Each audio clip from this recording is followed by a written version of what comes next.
নির্ঘাত আপনারা এই রাধাবল্লভী আর আলুর দম দোকানে খেয়েছেন, কিন্তু এরকম টেস্ট আমি সত্যি বলছি যে এরকম স্বাদ আলুর দম আর রাধাবল্লভীর আমি কিন্তু কোনো জায়গায় কোনো দিন পাইনি। আমি অনেক মিষ্টির দোকানেও রাধাবল্লভী খেয়েছি, এটা খুবই ফেভারিট আমার, কিন্তু এরকম স্বাদ আমি কোনো দিন পাইনি। যা সুন্দর রান্না করেছে আমার মা আর আমার বউ মিলে, অসাধারণ টেস্ট।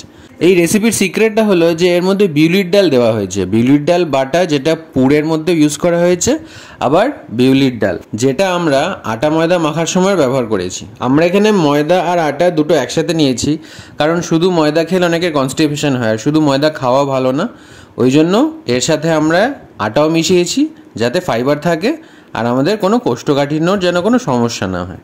আমরা এখানে সাদা তেল ব্যবহার করেছি, যেটা হলো সানড্রপ রিফাইন্ড সানফ্লাওয়ার অয়েল, যেটা খুবই ভালো, স্বাস্থ্যের জন্য খুবই ভালো। আর রাধাবল্লভীগুলি যখন ভাজা হচ্ছিল ওটার মধ্যে খুব একটা তেল টানছিল না। আপনারা কিন্তু অবশ্যই ট্রাই করবেন। এই রেসিপির মধ্যে সব ডিটেলস দেওয়া আছে, পরিমাণ কত, কি কি লাগছে। দেখুন কত সুন্দর রাধাবল্লভীটা ফুলছে। এটা আমরা আলুর দম দিয়ে খেয়েছি, যেটা ভীষণ সুস্বাদু হয়েছে। ভিডিওটি বড় হয়ে যেত, ওই জন্য আলুর দমটা আমরা কালকে দেখাবো। আপাতত আপনারা রাধাবল্লভীটা এনজয় করুন।